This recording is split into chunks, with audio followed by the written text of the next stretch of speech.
Assalamualaikum warahmatullahi wabarakatuh. Perkenalkan, nama saya Kansa Kirana Putri Paraswati dengan NIM 2024-1037-011-0171.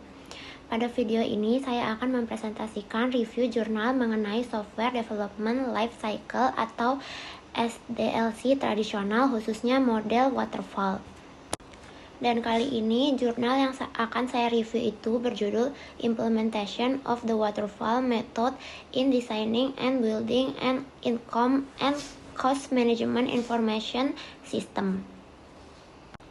Jadi penelitian ini membahas bagaimana metode waterfall digunakan untuk membangun sistem informasi manajemen, pendapatan, dan biaya pada sebuah perusahaan transportasi.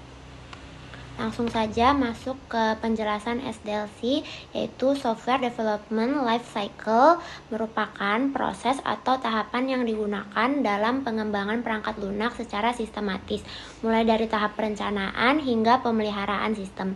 Tujuan dari ini itu adalah agar proses pengembangan perangkat lunak dapat dilakukan secara terstruktur, sehingga sistem yang dihasilkan lebih berkualitas dan sesuai dengan kebutuhan pengguna. Nah, terdapat beberapa model pengembangan, salah satunya adalah model tradisional seperti waterfall dan spiral ini. Pada jurnal yang saya review ini, model yang digunakan adalah waterfall. Jadi, model waterfall itu merupakan model pengembangan perangkat lunak yang dilakukan secara berurutan atau linear.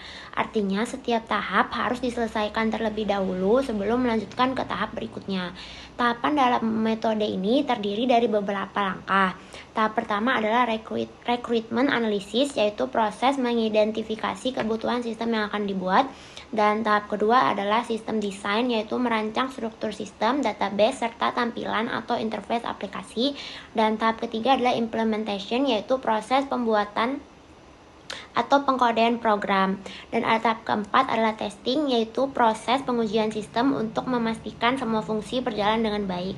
Dan tahap terakhir adalah maintenance, yaitu pemeliharaan sistem setelah digunakan. Jadi model waterfall biasanya cocok digunakan pada proyek yang memiliki kebutuhan yang jelas dan tidak sering berubah. Dan penjelasan penelitian dalam jurnal ini membahas pembangunan sistem informasi manajemen, pendapatan, dan biaya pada perusahaan transportasi atau Kapuas. Nah, sebelum ini dibuat, proses pencatatan transaksi seperti penjualan tiket dan pengiriman barang masih bisa dilakukan secara manual. Hal ini menyebabkan beberapa masalah, seperti proses pencatatan yang lambat, kemungkinan terjadinya kesalahan pencatatan, dan yang terakhir, pekerjaan yang harus dilakukan 2 kali, yaitu mencatat secara manual dan kemudian memasukkan kembali data ke komputer. Jadi, untuk mengatasi masalah tersebut, peneliti mengembangkan aplikasi sistem informasi menggunakan metode waterfall ini. Nah, sistem ini dikembangkan menggunakan NetBeans ID 8.2. Nah, lanjut, aplikasi yang dibuat dapat mengelola berbagai data seperti data admin, data jenis barang, data pendapatan, data biaya, data kelas bus, data tujuan perjalanan, data transaksi penjualan tiket, serta data pengiriman barang. Setelah sistem dikembangkan, dilakukan proses pengujian sistem untuk memastikan bahwa seluruh fitur berjalan sesuai dengan kebutuhan pengguna. Lalu, hasil penelitiannya menunjukkan bahwa sistem informasi yang dibangun mampu membantu perusahaan dalam mengelola transaksi pendapatan dan biaya dengan lebih efektif.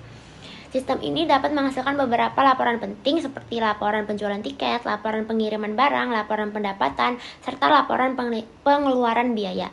Dengan adanya sistem ini, proses pencatatan yang sebelumnya dilakukan secara manual jadi lebih cepat, akurat, dan lebih terorganisir. Selain itu, sistem ini juga mempermudah perusahaan dalam memantau aktivitas transaksi serta membuat laporan keuangan. Jadi, kesimpulan dalam jurnal ini, kesimpulan dari penelitian ini adalah bahwa penerapan metode waterfall dalam pengembangan sistem manajemen, pendapatan, dan biaya dapat membantu meningkatkan efisiensi kerja pada perusahaan. Sistem yang dikembangkan mampu mempermudah proses pengelolaan data transaksi serta pembuatan laporan yang dibutuhkan oleh perusahaan. Dengan demikian, penggunaan metode waterfall dapat menjadi solusi yang efektif dalam pengembangan sistem informasi yang terstruktur dan sistematis. Sekian review dari saya terhadap jurnal yang telah disampaikan. Mohon maaf jika ada kesalahan. Wassalamualaikum warahmatullahi wabarakatuh.